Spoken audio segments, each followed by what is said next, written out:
The Watcher. It started with a note, slipped under Olivia's apartment door, folded neatly, with no name, no return address, just 5 words, handwritten in shaky ink. I saw you sleeping last night. She laughed it off at first. A prank maybe, a mistake. Then she remembered she lived alone, and she always locked the door. The next morning, another note. You left your window open. Her stomach twisted. She hadn't. Olivia checked every night, making sure everything was locked, twice. That night, she triple-checked. Doors, locked, windows, shut, blinds, pulled tight. But at 3:12 a.m., she woke up freezing.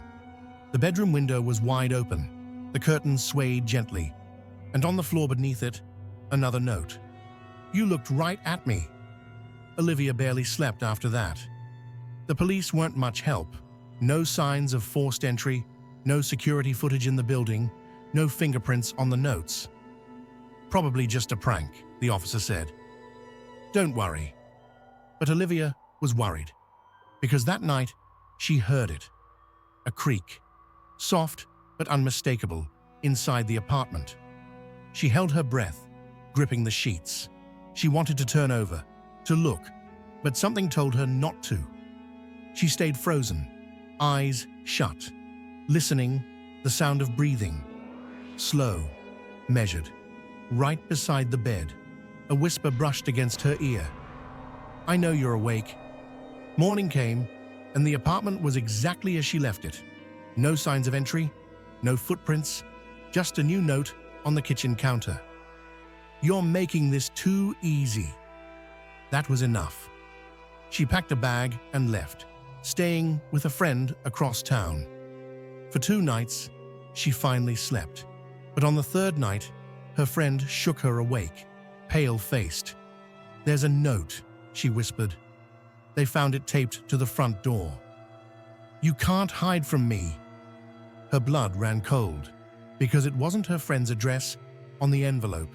It was Olivia's childhood home, a place she hadn't lived in for 15 years. The next day, she went back. The house was still there, abandoned, untouched. No one had lived in it since her parents died. She hesitated at the porch, then checked the mailbox. Inside, a single folded note. Her hands trembled as she opened it. You left me here. A floorboard creaked inside. And then, a shadow moved past the upstairs window, waiting, watching. Olivia's breath hitched. Someone was inside. She should have run, called the police, left. But something pulled her forward. She stepped onto the porch, the wood groaning under her weight. The front door was unlocked. Inside, dust hung in the air, untouched for years. The furniture was still there, covered in sheets. But the hallway, the one leading to her old bedroom, was different. The wallpaper was peeled away, and underneath, scratched into the wood, were hundreds of words. You left me. Why did you go? I waited. A creak echoed upstairs. Then, a whisper. Welcome home, Olivia. And the door slammed shut behind her. What would you do? Don't forget to like, comment, and follow for more terrifying stories. Ever found a note you didn't expect? Tell me below. I document ghost.